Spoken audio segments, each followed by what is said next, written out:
guys don't know, me and Hannah Claire have gone back and forth in the past. It's a very interesting debate. Where she says that she believes that only men buy streaming services, and I was like, I don't know. I'm kind of straw manning her argument here a little bit. What she said is that men are more likely to be the subscribers on subscription-based streaming platforms, and then women are likely to just share accounts with those men who have the subscriptions.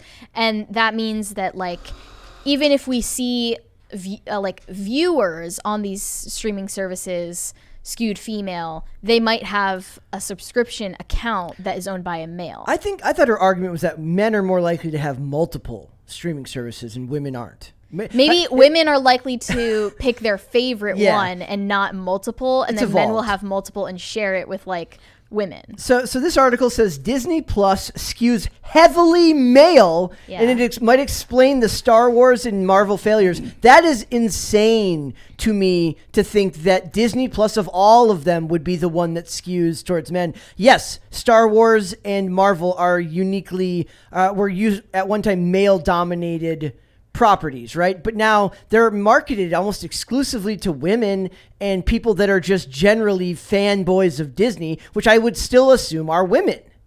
Well, Marvel and Marvel and Star Wars, little boys loved those in the 80s, man. But now they're all 45 years old. It's because of what they've acquired onto the platform that attracts a more male-skewed audience. But those men are now in their 40s and they're being told that they're bad on the show. Yeah, it's ironic. So it says the ratings for the shows have been in the gutter, and various professional analysts and Wall Street executives have doubted both brands' ability to bring in Disney Plus subscribers. Let's look at this graph here. So it shows gender skew by platform catalog, and this is the most interesting part: is the only ones that skew male are Disney Plus and HBO Max. HBO Max not even by a lot, but they have DC content. Yeah, well, and DC animated, and they've got Game of Thrones. Game of Thrones, I imagine, skews male. Yeah. And a lot of other stuff. So between HBO Max, it looks like HBO Max and Amazon Prime are the most closely gendered, right there. Do you see what I'm saying? Yeah. Yeah, Amazon Prime. And then Netflix is slightly female skewed. Peacock and Hulu are heavily female skewed. I think that's because they have reality shows and also shows like with female protagonists like Dropout, like The Act. But Apple TV is like almost all pretentious. True crime. Apple TV is almost all pretentious art house type stuff. So I would have imagined docu-series that would have skewed men. But Disney Plus skews 14.6% towards male audiences. So I'm wondering who the hell this stuff is for, because they're literally being sold products that tell them that they're bad people, i.e. She-Hulk, right? Right. It's ironic. They've had these properties that they used to love acquired by Disney, and then Disney has perverted them, but they keep them as subscribers because they likely forgot that they ever bought the platform in the first place, right? I think the men are just glutton for punishments. Are they? Yeah, and they're men that just put up with it and don't realize that the people that are making this stuff are actively anti-male. Like I said, Kathleen Kennedy had the shirts, and the 2015 when they were working on The Force Awakens, it said the future is female. That is a very, very clear inclination that they're working towards identity politics and making it about anything but what it should be about, which is fun. It's easier to give a platform a chance to impress you than to find out that it's actively using things you love to spite you and then ending your subscription. That's a lot more effort is involved in ending a subscription than starting one, of course. Oh yeah, that's how they work it. Has anybody ever tried to cancel an Amazon Prime subscription? Yeah, they make it intentionally almost impossible. The button moves to like different parts of the screen. It's like, are you sure? It's like a big but are you mind sure? Are game. You sure? Yeah. Yeah. So there's that aspect to it. And then also they change the order of the button. Like confirm is always on this side. They move it over to this side, for the final button. Yeah, they do everything in their power to keep you from. Probably all subscription platforms, but Disney Plus is no exception. And just psychologically, like, you're more likely to put up with things after you started a subscription than to finally put your foot down. And we can also see that people are expressing their distaste for what Disney Plus is doing with Marvel and Star Wars because of the massive disparity between audience scores, audience ratings, and critic ratings on things like She-Hulk. We see that, remember when we were reviewing the Obi-Wan Kenobi series, we saw a precipitous drop in viewership week by week as they were putting that show out. And that means that the fan base essentially told the platform what they want and don't want. And the producers of these shows still don't listen. They don't care what reception they get. It's all about the message and the impact they think these things can have on new people, like new audiences who weren't familiar with it to begin with. Yesterday we were talking about, I think somebody like misinterpreted what I was saying, and it might have been my own fault for language, about like, I think they thought I was calling Fast and the Furious a guys only movie as if there was only men in the movie. But what I'm saying is that when you're operating in a space that would generally be men, it makes more sense, and you don't have to work as hard to make it feel like the world actually fits together. Whereas when you insert female characters into roles that don't seem like they fit anywhere within that world, you have to work harder to suspend your disbelief. And one of the reasons that so much of this stuff doesn't work anymore is the shoehorning of stuff into spaces where they wouldn't normally go. And that goes hand in hand with these properties that aren't selling well, like your She-Hulk, like any of these ones. They're making an Agatha series based on the character from WandaVision. But like those kind of work. They don't divide things up the way they used to in a way that felt like it made sense with characters. And when something comes across phony, you'll never be able to get away from that and start over again. And it's not just that they are hateful toward men, but they're also overwhelming the viewers with volume of content. It's all quantity over quality on Disney Plus, it seems. I feel like if you want to empower women, generally as a marketing tactic, say like you have but you want to do it at a mechanic shop. Okay, you don't go in there and put up like women are the best all over the walls because mechanics primarily, I would imagine, are men. Let's just assume they are. Yeah. What you want to do is go in there and empower men to be their best selves so that it trickles out and then begins to empower the women around those men. You do not cudgel them. Well, there was the diversity, the UCLA diversity report that just came out recently that was talking about gains and losses based on gender, race, and all this stuff. And it's the most depressing thing to look at, just how much effort they go into to subdividing everyone into categories. Yeah, and more than that, I think if the psychological game here is that they're going to pervert male-skewed entertainment to cudgel men. Yeah. You're going to make men more antagonistic towards women by doing that. Yep. If they feel that they can't find any place where they're accepted or just not hated, then you're going to further divide men and women, not empower women. Also, right? one very, very interesting part about this article is if you notice that Disney Plus is 14% skews male, Hulu is 10.1% skews female. Hulu is 70% owned by Disney, so they actually keep from both sides of the spectrum and win either way. Because Disney owns so much of Hulu. Because anywhere you run. Yeah, you can't get away from it. You're going to get stuck with Disney stuff. But I see less of you don't hear a lot about divisive politics coming out of Peacock because nobody cares about Peacock. Because it's all about, watching the Real Housewives battle it out. I'm not sure if that's, I thought that might have been Peacock, but I'm not 110% sure. But all of them, like in general, I guess Paramount screwed up. That might be Showtime? Yeah, Paramount screwed up when they did the Halo series and then just... They kind of fell into their own Disney spiral when they did the Halo series, and they're like they took Master Chief. Doesn't Paramount have Top Gun Maverick? That's probably a big draw. That's Paramount. Well, yeah, and they have Yellowstone, which is Peacock has Yellowstone. Paramount Plus has 1883, which is a Yellowstone prequel. But all of those shows, and what was the other one that he did with Jeremy Renner? Mayor of Kingstown or something like that. based on a guy who's like working in the prison system. But like those are generally less divisive to me than the big ones. It's really just Disney and Netflix where you see the worst. And of course, we've got it with Prime with Lord of the Rings. But in general. Yeah, the battleground of critic versus audience reviews is common between all of these platforms, regardless of how they skew. You don't hear anybody arguing about crap coming out on Apple TV, because like what the hell comes out on Apple TV that people actually watch? Gutsy? Was that? That's why I thought Apple TV would skew female. They have these stupid docu-series or like autobiographical documentary content. Netflix like seems Hillary Clinton and Chelsea Clinton. Somebody asked us talking to that. Megan Thee Stallion about feminism or something. People tried to ask us to review that. I was like, no. Hell no. Life is too short. I mean, I am a hate watcher, and even I have boundaries. Yep. So to me, they talk about these shows that did exceptionally well, like most in-demand digital original series by platform in the United States, Stranger Things being the highest rated out of all of them. Not That's extremely crazy. Divisive.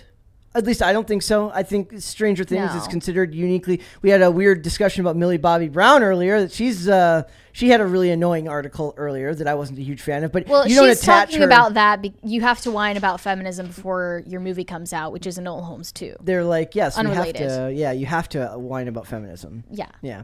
So we've got that. We've got The Mandalorian, very highly rated, also created by two guys, not women, and starring a male character. People didn't care about that. Then they fired Gina Carano. Our Flag Means Death. I have not seen that. The Boys, highly rated, and we've talked about The Boys being one of the kings of like marketing to one group, but then somehow you accidentally got success with another group and then ended up hating your fan base. Yeah. Which one is The Handmaid's Tale? Is that Hulu? Oh, I don't remember. I don't know which one who released I think it is The Handmaid's Hulu. Tale. Believe it or not, I'm not the target demographic for The Handmaid's Tale. Neither am I. Out of all of these, I watch HBO Max and Hulu the most. I've only been watching Amazon Prime recently because that's where Bosch is on, and I'm just going through that show again recently and sticking through it. But otherwise, I watch HBO Max and Hulu the most, it feels like. Handmaid's Tale's on Hulu. Okay, it's on Hulu. So, and I don't know anyone. Peacock has WWE. That feels like that would skew male. Oh, true. That feels like that would skew male. Yeah, and I thought that with HBO Max Discovery, that merger would make it more balanced as well. Well, I don't think that that's all that content's been moved over yet. Yeah. So, we'll see. Where's the Great British Baking Show? Women love that one. I thought that was on Netflix. I don't know. I don't remember. Also, we have this thing from Disney CEO asks if the company is too woke, says it will cater to audience. What did he say in this, Mary?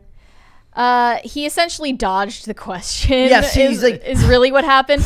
But when they asked him about criticism that Disney has become too woke on Wednesday, Bob Chapek said, "The world is a rich, diverse place, and we want our content to reflect that."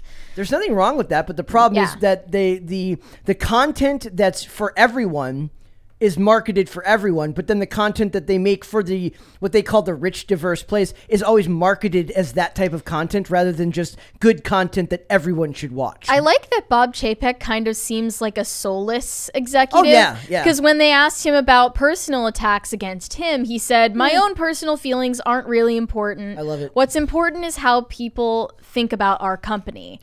And people really do hate him. I name searched him on Twitter and found that people just think he is a soulless robot. I love it. I'm here for it. Like, I don't like Chapek because I think he's kind of awful at his job, and I think he caved to the political side of stuff when the parental rights and education bill became a big deal in Florida. But really, he'll do whatever he thinks is the most PR friendly. But I love and sometimes he makes mistakes. I love the archetype of the soulless executive, the soulless defense lawyer.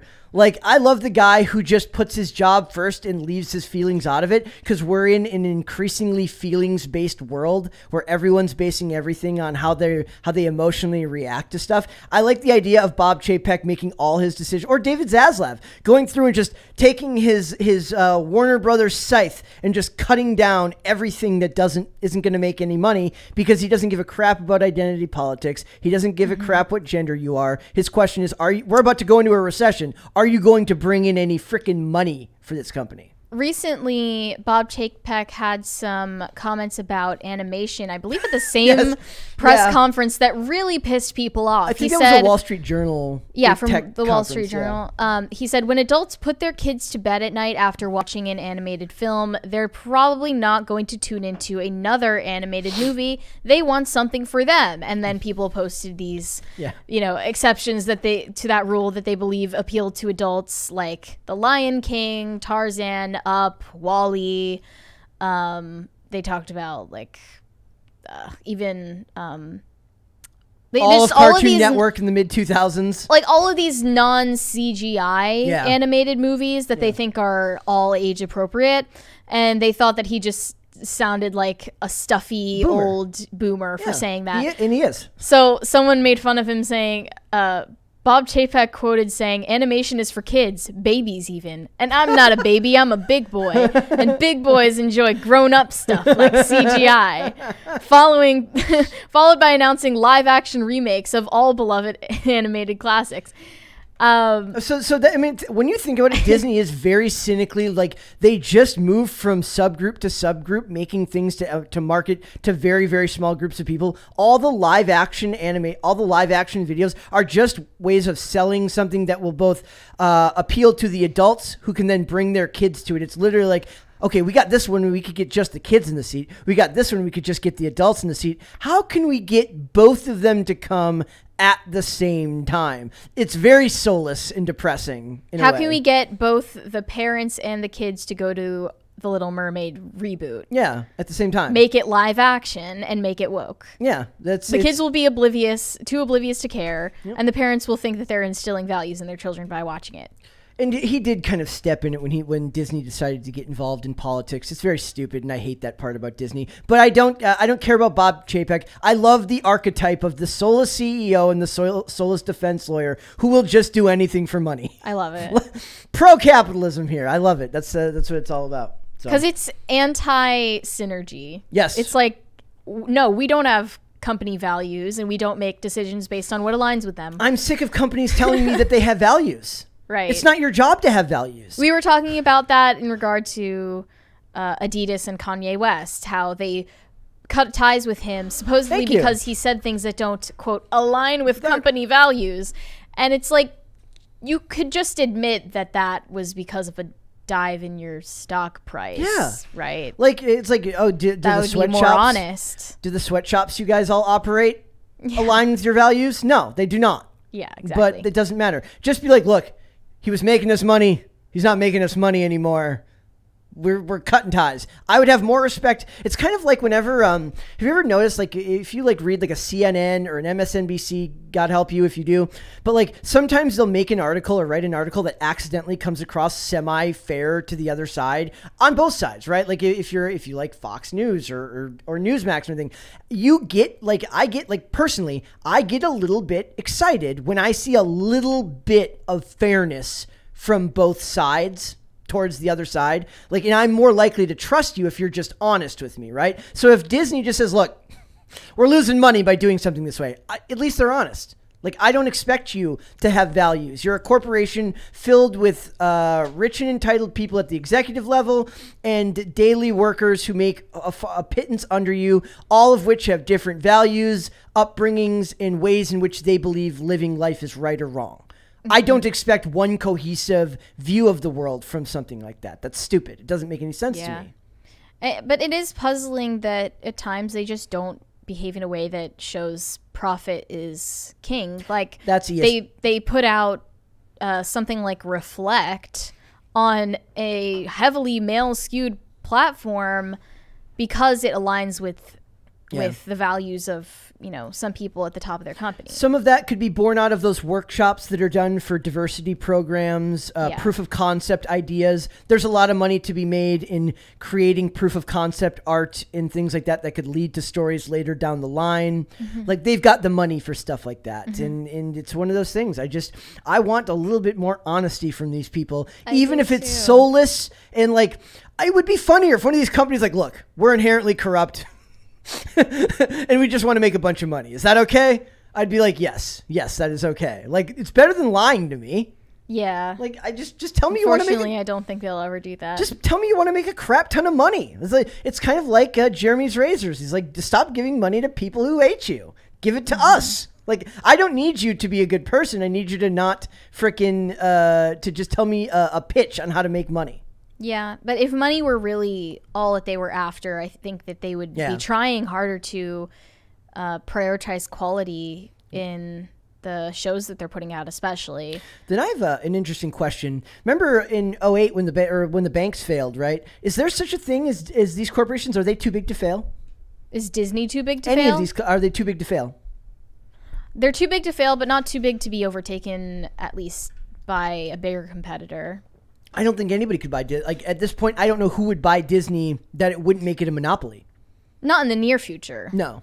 But, it's possible. But I just think about all these, like, Disney doesn't just own Disney. Disney owns a bunch of small newspapers and media companies and all these conglomerates and stuff like that. And you think about the power that has. Like, when Disney purchased 20th Century Fox, they weren't allowed to buy the news branch of it because of, what do you call it, not anti-slap laws. Do you know what I'm talking about? No. Wait, what do you mean? They weren't allowed. Antitrust, you talking about? Yeah, they weren't allowed. Okay. Yeah, they weren't allowed to buy it because they already owned ABC Media or ABC News or whatever. So they weren't allowed to own more than one news network or something like that. I could be misremembering that. Okay. But I'm just thinking, like, is there like any company or any of these companies so big now that they just wouldn't be allowed to fail, considering how much money they bring into the economy every year? Those would be like BlackRock, Vanguard, and State Street, which own collectively the three companies 14%, 15, 16% of Disney. They own between 14 and 20% of like almost every publicly traded corporation on Earth. So those are the monopolies. Are they too big to fail? I don't know. No, because if it gets sour at the top and the people that own those companies become hated, Thank you guys. Hell yeah. By who? Governments, militaries, aliens. I don't know. An asteroid could come and knock them out. Like, they're not impervious, but I don't think that there's any intention to stop their monopolies at this point from the people that run the show. I just always think of these companies like, and people are like, "Whoa, go broke." I'm like, not really. Not with Netflix, not with Disney. What it is like, if anything, being akin to being in tune to stuff like this is just a great way to start picking stocks for the future. Like, every time you see something bad happen to Disney, go and buy in just a little bit because eventually the stock will reclimb back up. It always seems like they always rebound. I know Disney's stock is down. But remember the subscriber loss for Netflix? Yeah. They never had anything to worry about. No. They might sell, like, the people at the top might one day decide, like, it's time, Disney's done now. They sell all their stock and IP and then crash it completely and bankrupt the other 88% of the stockholders and take like 1,000 times their money and then create a new company with the same power because they're still invested in them. Yeah. You could see stuff like that. I trust none of it. And nothing's too big to fail. All right, that's good. Thanks for watching this clip, guys. If you want to see full episodes or follow us on social media, links are in the description below. Bye. Bye.